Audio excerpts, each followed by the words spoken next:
Hari ini kita akan belajar kembali kebenaran firman Tuhan, Bapak Ibu. Kita akan melihat di Hakim-Hakim pasal yang ke-10 mulai ayat yang ke-6. Orang Israel itu melakukan apa yang jahat di mata Tuhan. Lagi-lagi, ketika seseorang melakukan apa yang jahat di mata Tuhan, karena kedegilan hatinya, karena hidupnya jauh dengan kasih karunia Tuhan, akhirnya mereka bukan menyembah Tuhan Allah Abraham, Ishak dan Yakub lagi.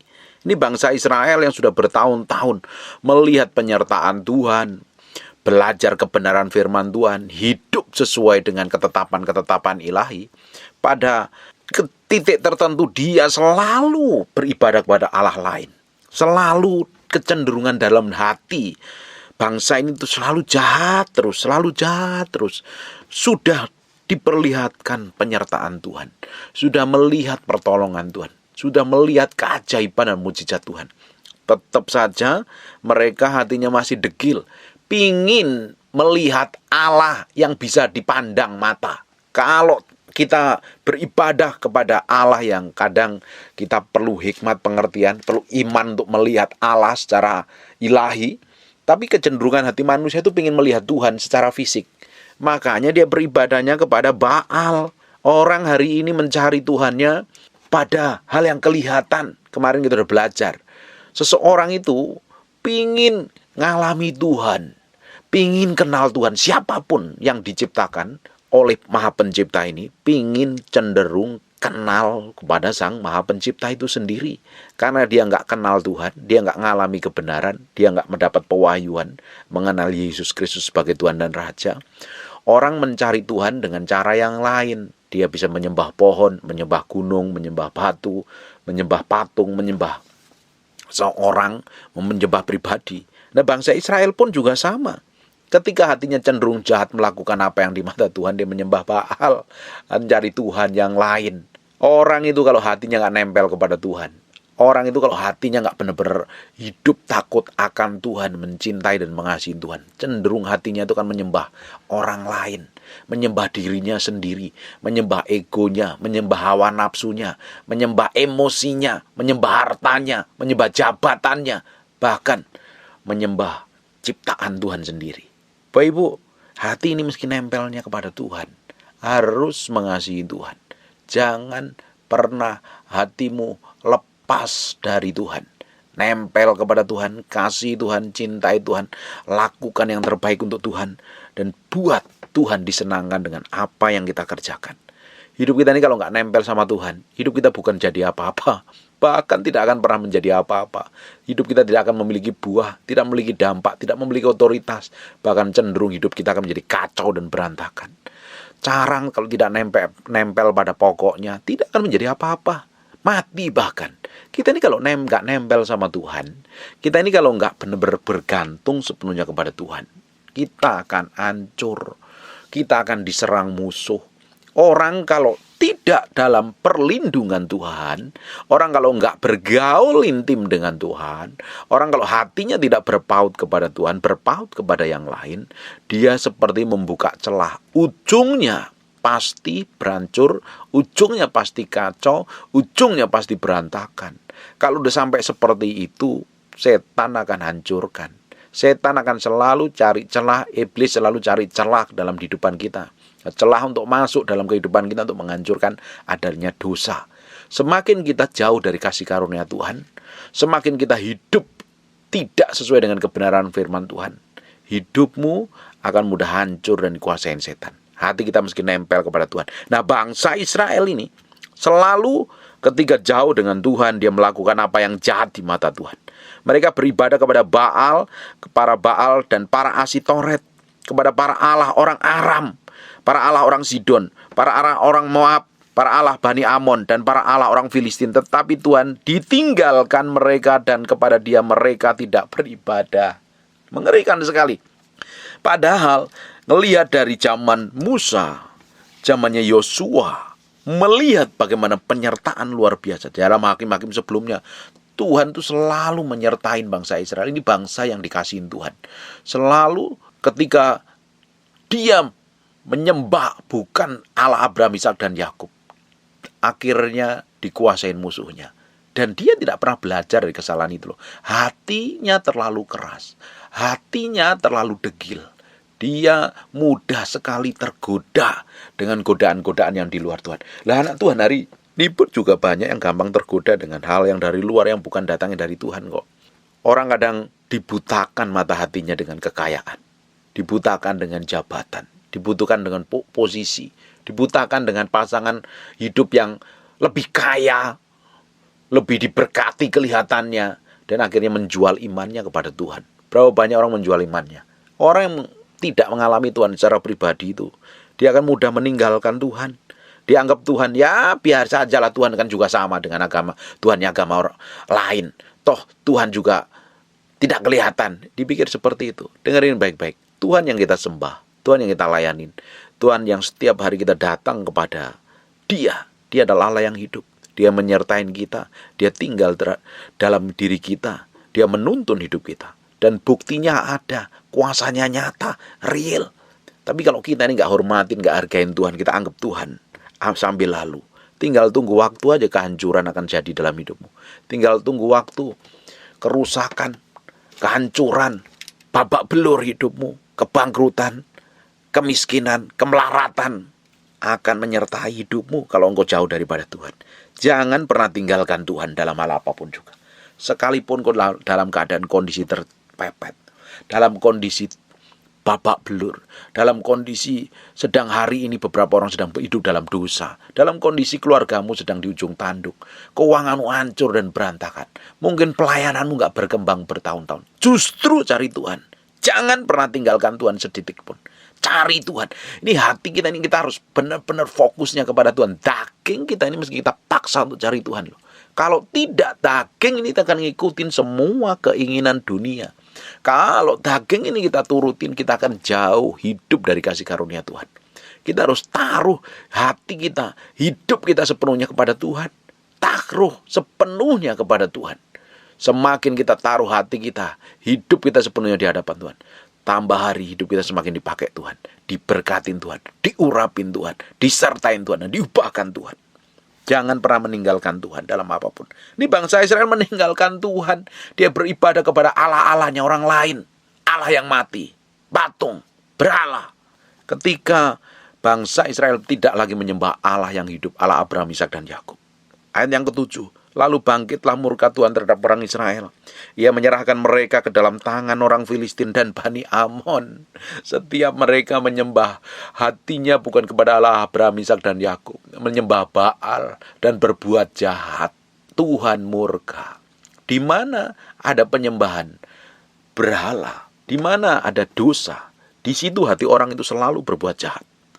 Di mana hati orang itu jauh daripada Tuhan, selalu kecenderungannya selalu berbuat jahat. Ketika bangsa Israel meninggalkan Tuhan, dia cenderung melakukan semua kejahatan yang bertentangan dengan firman Tuhan. Kalau hati kita ini jauh dengan Tuhan, kita akan cenderung hidup seperti orang dunia. Kelakuan kita seperti orang dunia, gaya hidup kita, kelakuan, tindakan, sikap, dan perbuatan kita persis seperti orang dunia. Kalau hati kita jauh dari Tuhan dan kita tinggalkan Tuhan, kita pasti melakukan banyak dosa dan pelanggaran. Justru tinggal tunggu waktu saja, murka Tuhan datang. Sebenarnya Tuhan tetap mengasihi kita. Kalau kita balik kepada Tuhan, Tuhan itu tetap baik. Tapi di sisi lain setan akan cambil keuntungan dari semua dosa dan pelanggaran. Sebab dosa adalah pelanggaran terhadap firman Tuhan. Dia nunggu waktu yang tepat untuk menghancurkan kita kok. Bukankah ketika Yesus setelah lulus dari pencobaan di Lukas pasal yang keempat, iblis menunggu waktu yang tepat. Kita ini dulu miliknya iblis sebelum kenal Tuhan. Kita miliknya iblis. Dan setelah kita percaya Yesus, kita hidup dalam kebenaran dari lahir baru, kita menjadi miliknya Yesus Kristus Tuhan. Kita miliknya Allah. Apakah setan akan terima? Setan tidak akan terima. Makanya kita perlu hidup kudus setiap hari, diproteksi, dijagain, lindungin. Ketika kita buka celah, setan akan masuk dan hancurkan kita. Setan masuk melalui kelemahan-kelemahan yang ada dalam diri kita. Tujuannya bukan kelemahan kita. Tujuannya adalah kekuatan untuk menghancurkan kita. Direbut kembali kita jadi miliknya setan. Hari ini, kalau engkau hidup masih dalam dosa, dalam kepahitan, sakit hati, benci, jengkel, dendam, pesta pora, hidup free sex, pakai narkoba, selingkuh, punya simpenan, melakukan semua kenajisan, kemabukan dan lain sebagainya. Apapun pelanggaran yang kamu lakukan, datang kepada Tuhan, bertobat, balik kepada Tuhan. Kalau tidak, kamu memberi setan hak sah untuk menggagain hidupmu, merasukin hidupmu, tentu tujuannya akan menghancurkan hidupmu. Ketika bangsa Israel melakukan apa yang jadi mata Tuhan, dan hatinya tidak beribadah kepada Tuhan lagi, nggak berbalik kepada Tuhan, bangkit murka Tuhan. Dan akhirnya dia menyerahkan kepada musuh-musuhnya. Selalu ketika bangsa Israel melakukan kejahatan di mata Tuhan, selalu dikirim musuh-musuhnya untuk menguasai dia. Bayangin ayat yang ke-8, dalam tahun itu juga orang Israel ditindas, diinjak mereka. Engkau hidup dalam dosa, engkau diinjak iblis, dikuasain hawa nafsu, dikuasain keinginanmu. Tidak heran kau hancur, babak belur, berantakan, kacau, rusak, sampai engkau benar-benar balik kepada Tuhan. Baru Tuhan sanggup pulihkan. Dalam tahun itu juga orang Israel ditindas dan diinjak mereka. 18 tahun lamanya mereka memperlakukan demikian semua orang Israel di seberang sungai Yordan, di tanah orang Amori yang di Gilead. Hari ini engkau masih nikmatin dosamu. Wah, nyatanya saya masih hidup dalam dosa, masih diberkatin, saya masih punya karir bagus, saya punya gaji bagus, saya punya perusahaan bagus, saya punya bonus bagus, semuanya everything is okay. Kelihatannya oke. Tinggal tunggu waktu saja. Setan akan jungkir balikkan hidupmu, bikin kacau hidupmu. Karena tujuannya setan kelihatannya manis, seperti taman Tuhan. Tidak tahunya itu adalah Sodom dan Gomora. Mengerikan sekali. Kelihatannya baik-baik saja, tapi setan tujuannya untuk mencuri, membunuh, dan membinasakan, Bapak Ibu. Ditinjak, dihancurkan, ditindas begitu rupa.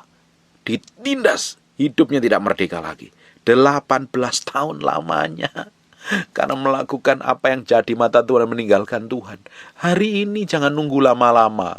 Bertobat balik kepada Tuhan. Kau sudah mengalami penderitaan berapa lama karena dosa dan pelanggaranmu. Memang kan ada beberapa hal diizinkan Tuhan untuk meremukkan hatimu kok.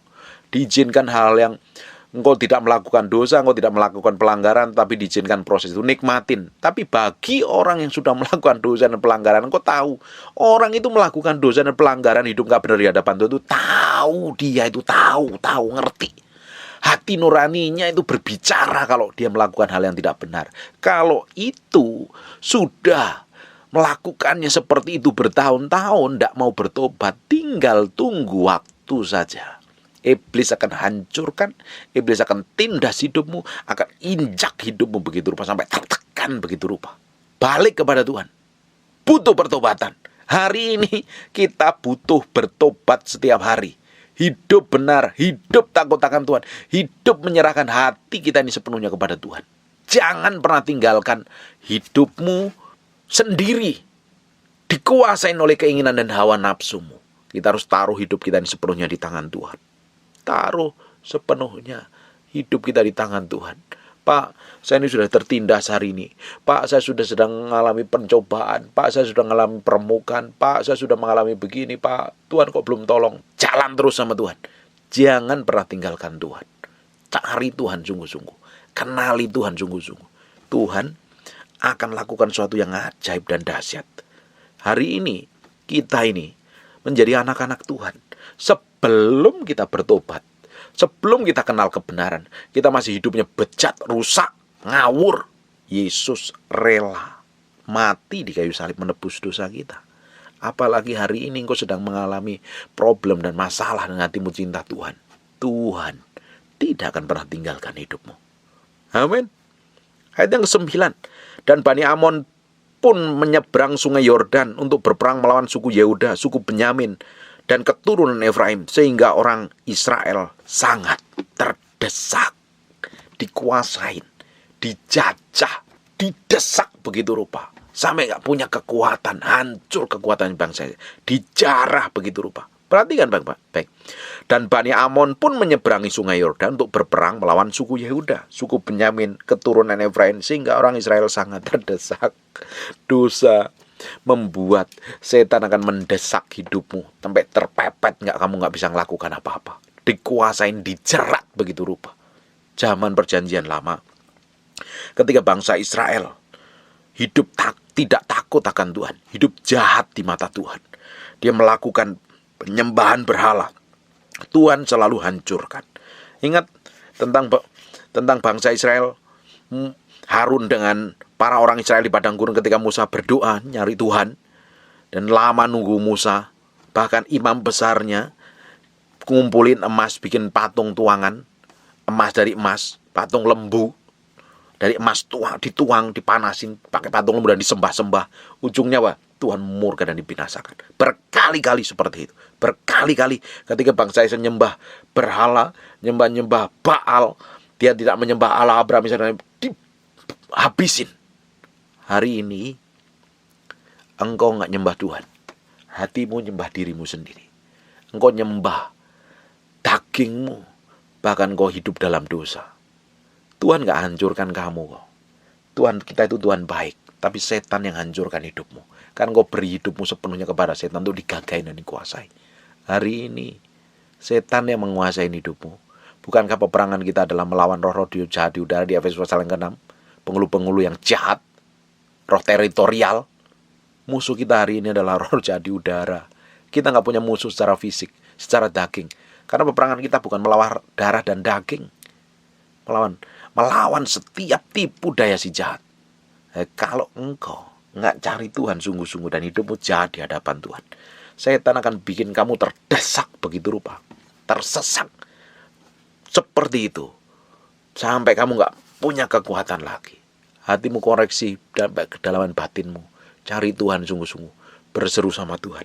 Lihat ayat yang ke-10.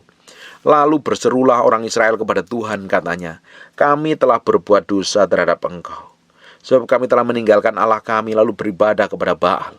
Sadar diri gitu loh. Orang itu meski sadar diri setiap hari, nyembah Tuhan. Kalau berbuat dosa ya balik, bertobat gitu loh. Jangan sudah Roh Kudus tegur, pakai orang lain, pakai khotbah di YouTube, pakai media sosial, pakai ibadah di gereja, pakai anakmu, pakai suamimu, pakai istrimu, udah tahu bikin kesalahan, ditegur, jangan bela diri. Jangan membenarkan diri, apalagi pakai firman Tuhan untuk membenarkan dirimu, untuk menutupi dosamu. Sadar diri, bertobat, berseru kepada Tuhan, minta pengampunan. Tuhan kasih karunia-Nya tersedia sampai hari ini. Dia itu Allah yang baik. Dia itu Allah yang luar biasa yang menyertai hidup kita. The best loh. Memang kadang Tuhan murkanya begitu menyala-nyala. Tapi ketika seseorang bisa cari Tuhan, melunakkan hati Tuhan, kita akan lihat apa yang Tuhan lakukan. Tetapi firman Tuhan kepada orang Israel, bukankah aku telah menyelamatkan kamu dari tangan orang Mesir, orang Amori, Bani Amon, dan orang Filistin, orang Sidon, suku Amalek, suku Maon, orang yang menindas kamu ketika kamu berseru kepadaku. Sudah berkali-kali ada penyertaan Tuhan. Ketika ditekan, dia berseru kepada Tuhan, ditolong. Tetapi dasar hati ini kalau nggak dekat sama Tuhan itu jadi jahat. Kita ini kalau nggak ngerti kebenaran, hati kita itu melencengnya jauh. Nggak mau nurut sama Tuhan. Hati ini loh yang perlu kita benar-benar setiap hari serahkan kepada Tuhan. Hati kita ini yang perlu setiap hari kita persembahkan di hadapan Tuhan.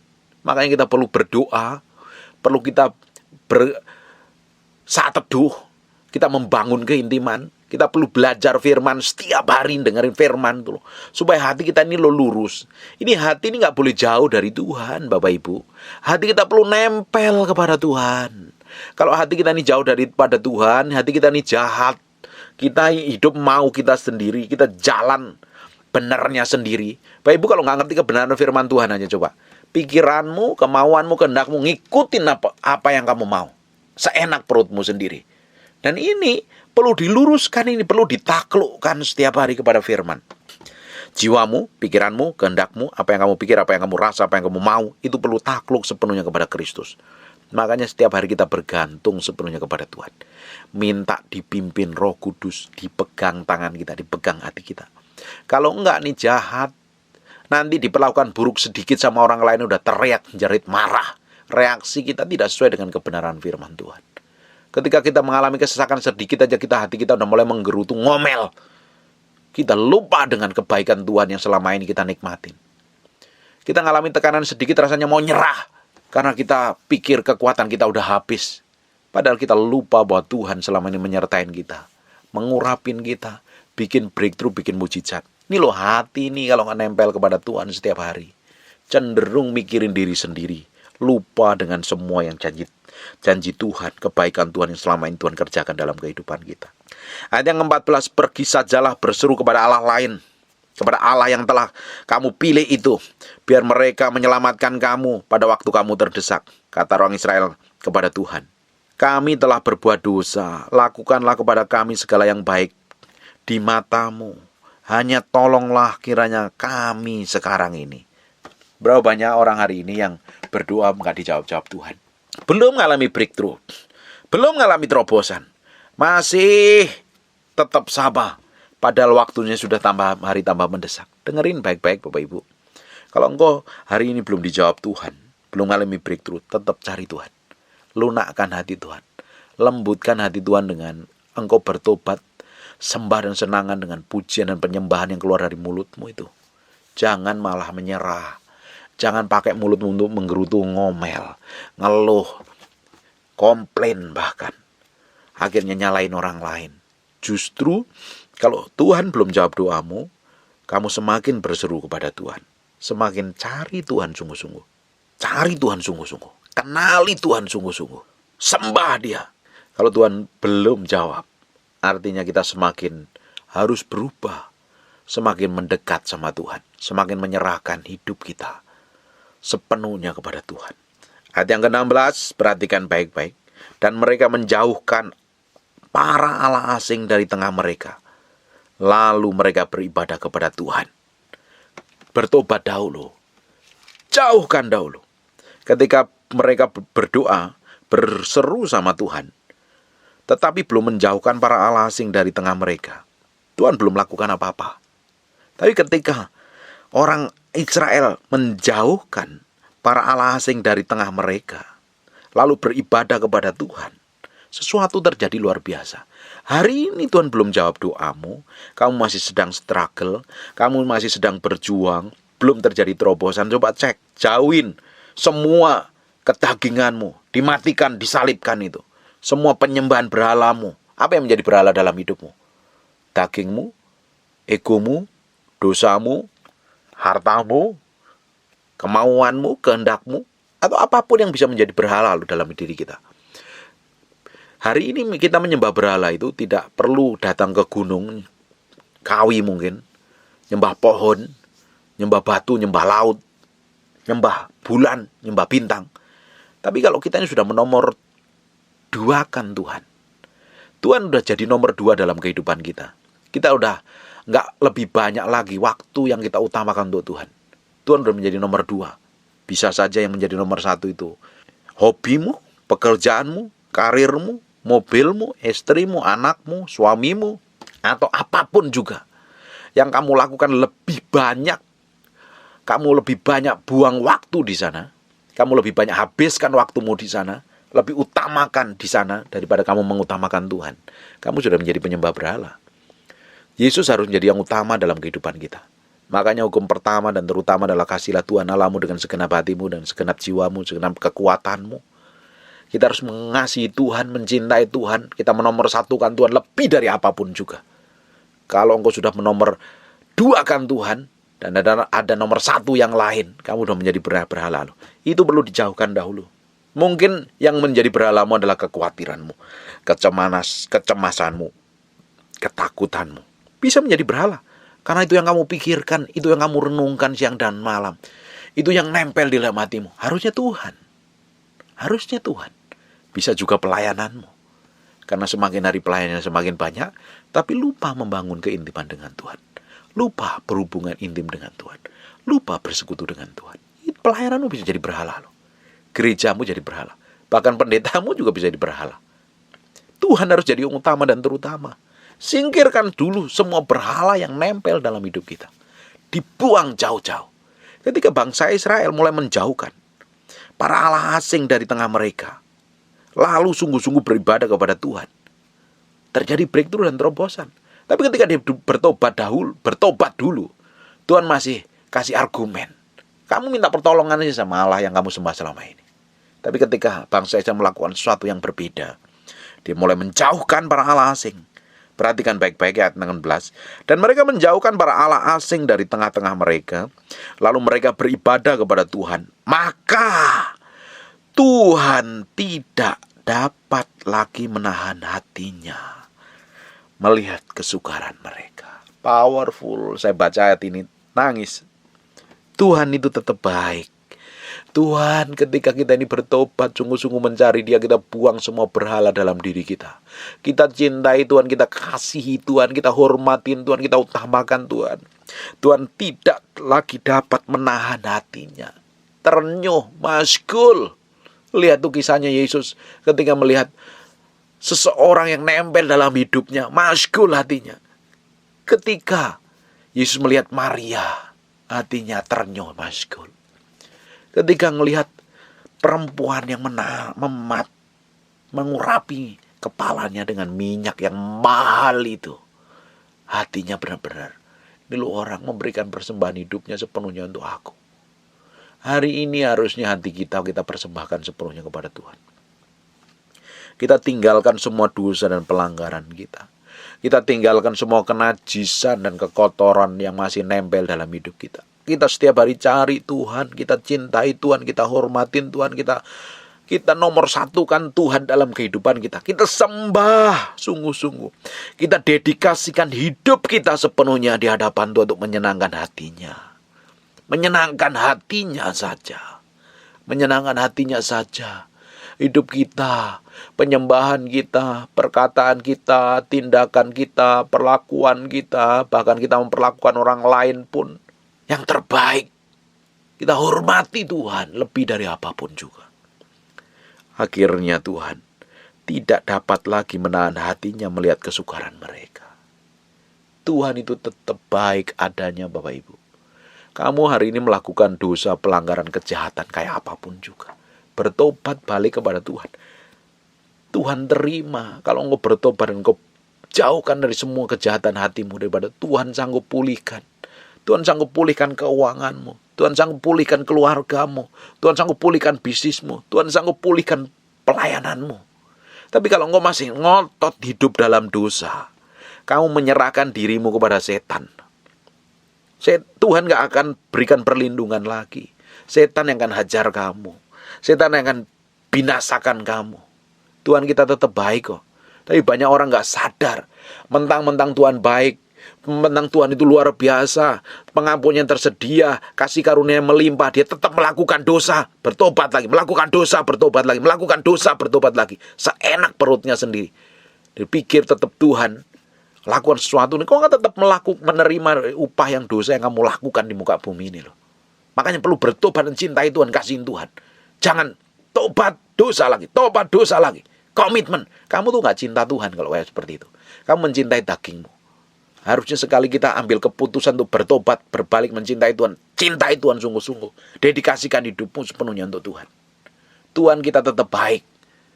Yang membuat kamu menikmati semua kejahatan, kehancuran, kekacauan karena ulahmu sendiri. Bukan datangnya dari Tuhan itu.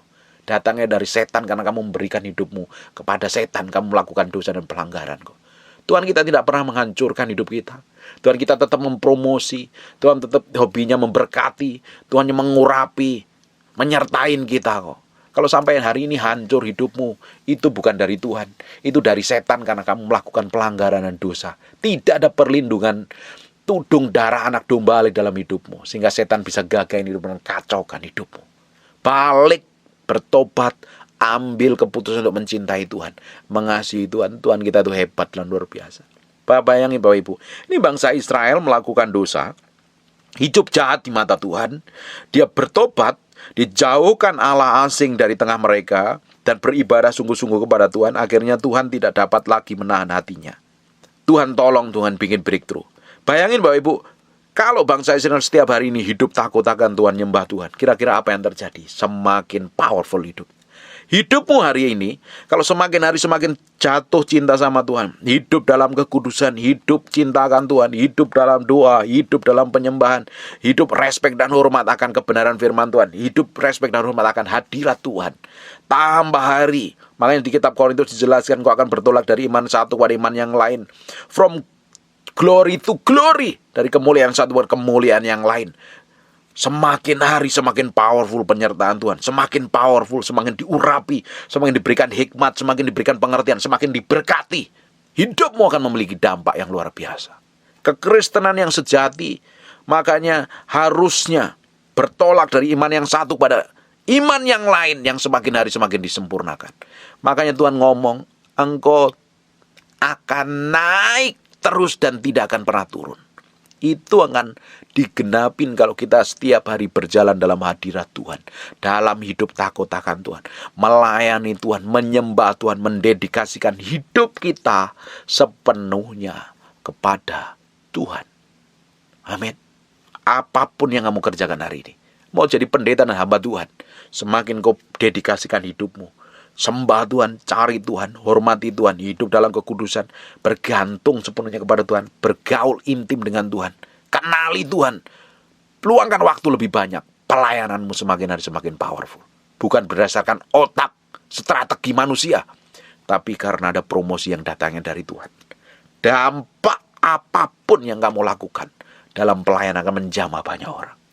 Kamu jadi pengusaha, jadi bisnismen, jadi pengacara, punya jabatan yang terlibat dalam pemerintahan, jadi menteri, jadi gubernur, jadi apapun juga profesimu. Kalau engkau semakin hari hidup takut akan Tuhan, dampak hidupmu semakin besar, dan nama Tuhan akan dipermuliakan dalam hidupmu. Kau jadi berumah tangga, jadi bapak, jadi anak, jadi karyawan, jadi bos. Semakin hari semakin hidup takut akan Tuhan, semakin hidup melayani Tuhan, mempermuliakan nama Tuhan, hidup takut akan Allah. Hidupmu tambah hari tambah powerful dan dahsyat. Dipromosi, diberkati, diurapi. Dan nama Tuhan disebut atas namamu dan keluargamu. Nama Tuhan yang powerful dan dahsyat itu menyertai hidupmu. Kuasa dan kedahsyatan Tuhan semakin hari semakin nyata dalam hidup. Amin. Tuhan lakukan sesuatu yang ajaib dan dahsyat. Tuhan akhirnya tidak dapat lagi menahan hatinya. Menahan hatinya. Akhirnya apa yang terjadi? Kemudian Bani Amon dikerahkan dan berkemah di Gilead, sedang orang Israel berkumpul dan berkemah di Mispa. Maka para pemimpin bangsa di Gilead berkata seorang kepada yang lain, siapakah orang yang berani memulai peperangan melawan Bani Amon itu? Dialah yang harus menjadi kepala atas seluruh penduduk Gilead. Akhirnya Tuhan lepaskan dari sini. Nanti apa yang terjadi selanjutnya saya akan bahas. Saya upload sekitar jam 12 mungkin. Ibu mesti dengarkan. Powerful sekali. Tuhan bikin breakthrough dan terobosan. Akhirnya bangsa Israel dilepaskan. Karena dia mencari Tuhan dengan sungguh-sungguh. Mengasihi Tuhan dengan sungguh-sungguh. Hari ini persembahkan hatimu sebagai korban dahulu di hadapan Tuhan. Persembahkan hidupmu sebagai persembahan yang kudus, berkenan dan sempurna di hadapan Tuhan. Bawa ke dalam mezbah Tuhan. Izinkan Roh Kudus menyelidiki sampai kedalaman batinmu. Kalau didapatin kebujukan, kemunafikan, kejahatan, motivasi jahat, dosa dan pelanggaran, minta darah Yesus menguduskan, menyucikan, cabut sampai ke akar-akar. Penyerahan kita hari ini akan menentukan masa depan kita seperti apa bersama Tuhan. Pertobatanmu hari ini dan keputusanmu hari ini akan menentukan masa depanmu seperti apa bersama Tuhan. Saya berdoa, apa yang saya sampaikan ini membuat engkau semakin mencintai Tuhan, mengasihi Tuhan. Lebih dari apapun juga. Semakin rindu ingin kenal Tuhan. Allah yang kita layani siang dan malam. Yang powerful dan dahsyat itu. Amin. Tutup Alkitabmu, tutup matamu, kita berdoa. Bapa dalam nama Yesus, terima kasih buat firman-Mu. Kami materikan dengan darah Yesus. Nempel dalam hati kami. Pikiran, perbuatan kami mencerminkan kebenaran firman Tuhan. Sampai kami hidupi. Terbahat sampai loh batin kami yang paling dalam firman ini menjadi hidup dan kenyataan dalam kehidupan kami sehari-hari. Terima kasih Tuhan. Berkati semua orang yang mendengar firman ini tanpa terkecuali dijamah Tuhan dan diurapin Tuhan. di bawah berjalan dalam kedewasaan rohani. Hidup takut akan Tuhan. Hamba-Mu berdoa untuk orang-orang yang sakit, taruh tangan kananmu di bagian yang sakit, kamu berdoa oleh biluri solidaris, jadilah engkau tahir, jadilah engkau sembuh, jadilah engkau sehat mulai hari ini. Dalam nama Yesus, aku lepaskan urapan kesembuhan itu mengalir. Dalam nama Yesus. Terima kasih Tuhan, kami kembalikan segala hormat, pujian, pengagungan buat Raja kami yang maha mulia, Yesus Kristus Tuhan. Dalam nama Yesus kami berdoa dan mengucap syukur. Haleluya. Amin. And God bless you.